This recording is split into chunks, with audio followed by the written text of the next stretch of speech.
Operators, you've likely already mastered the basics of maps, gear, and weapons from our previous GTI tactical guides. But once your boots on the ground and facing real-world combat, you'll encounter all sorts of unexpected challenges. Don't worry, we're here to help you navigate the complex battlefields of Zero Dam. Pay close attention, and you'll be well equipped to succeed. Before we dive into route planning, keep the following in mind, operators. Knowing the map inside and out, including rappel points and key terrain, is crucial for making the right decisions. Let's quickly review the layout of Zero Dam. It's essentially divided into three main sections: the west, the east, and the north. All rappel points are located on the eastern and western sides. The north is off limits, as it's the boss's territory.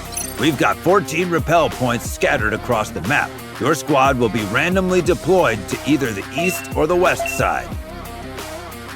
And there's a fixed extraction point on each side.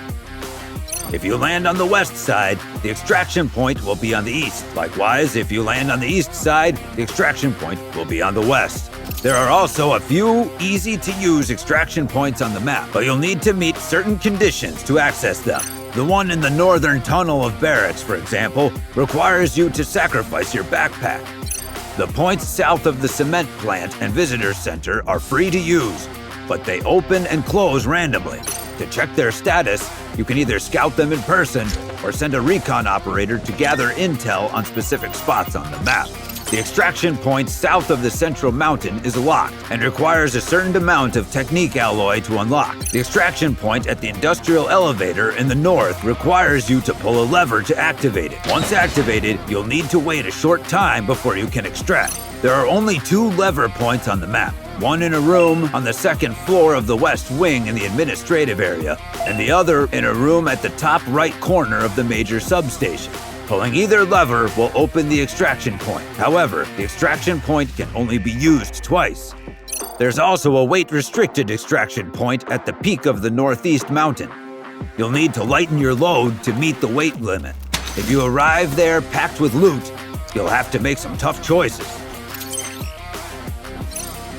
Now that you've got the basics of deploying and extracting, it's time to put all the pieces together and start crafting your strategy. A good plan should connect key resource areas between arrival and extraction points, maximizing efficiency and safety. If you're new to the resource areas, don't worry, we've covered resource point locations in previous guides. After landing, secure the nearest resource point and establish a strong position. If you land on the west side, prioritize the cement plant and barracks. If you land on the east side, prioritize the visitor center and major substation. If you land near the north, secure the administrative center and defend against attacks from other operators from the east or west. But be warned, tactical planning for different landing zones should also take into account the specific terrain you're likely to encounter. Let's take the most unique entry point on the west side as an example, which is also the only entry point on the entire map that's located within a resource area. This point is at the dormitory entrance of the cement plant.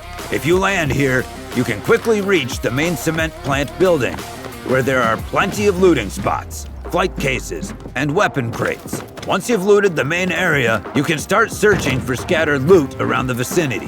If you have the cement plant dormitory keycard, you can even unlock and enter the dormitory directly after landing to loot it. You might come across high-reward tasks at the cement plant. If you can ensure there are no other squads nearby, you can complete the contract and earn technique alloy. Aside from simply extracting with this currency, you can also use it in critical situations to pay for and open a special extraction point. Apart from this unique landing zone, those landing at the pipe construction site, the Western Highway exit, and the construction site can also choose to search the cement plant. So be prepared for a potential fight at any moment. Once you've finished looting the cement plant, you can choose to head north towards the administrative area. Near the cement plant area, there's a smaller resource spot, barracks. Those who start in the pipeline area will be closest to the spot. You can prioritize taking down the hacker computer on the second floor of the temporary command center. There are also some supplies scattered throughout the barracks camp and other areas. After quickly looting, you can choose to scout the east gate of the barracks and ambush other operators coming from the cement plant. Or you can choose to go directly to the administrative area. But be careful, operators who start at the barracks underground passage or the roadside spawn point are close to the west side of the administrative area, but they might also choose to search the barracks first. Don't let your guard down. Of course, if you happen to land at one of these 2 points and have decent gear, we suggest you prioritize attacking the administrative area. Enter from the west gate of the administrative center or the side elevator and quickly secure the important loot spots on the first and second floors. However, there's a chance that the boss will spawn in the administrative area, so tread carefully. While searching, you can assign a squad member to go to the connector between the east and west wings. Listen carefully and observe the movements of other squads, both inside the administrative area and in the east wing, to prevent being ambushed. Next, let's take a look at the options available to operators who land on the east side. The east side is relatively further away from resource areas, but the chances of immediately encountering other squads after landing are also relatively lower. First, if you land at the maintenance station entrance, the major substation, or the T-junction, you can prioritize entering the east wing of the administrative area. When passing through the parking lot, you can quickly search the flight cases and large weapon crates, as these are 2 high-value loot containers. Then head towards the east wing, enter the building, and quickly secure the office on the second floor. Then, using cover, watch for operators from the west wing and cover your squad mates while they loot other areas. Besides the administrative area, the substation is also a good spot. Operators who begin at the field camp will be closest to it. The substation is divided into 2 sections based on function: the major substation and the power backup center. Operators who land at the maintenance station entrance or the T-junction of the major substation are more likely to go to the west side of the visitor center in the administrative area first. Operators who begin at the highway will prioritize looting the visitor center, leaving the substation without competition. But don't let your guard down. It's not impossible for multiple squads from these landing points to meet at the major substation.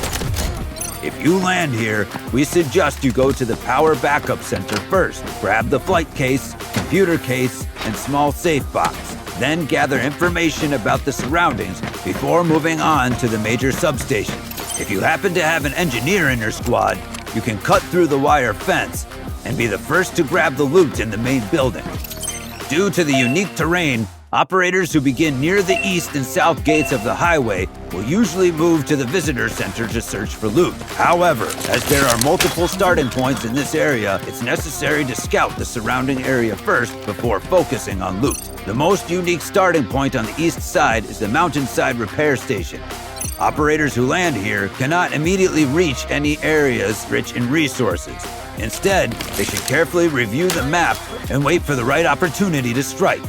It's recommended to use the zip line to reach the second floor platform to observe and seize any opportunity to attack other squads in the administrative area. Alternatively, they could simply use the zip line from the mountaintop to the parking lot and sneak up while other squads are fighting. Next, we'll outline a safer, less confrontational search route.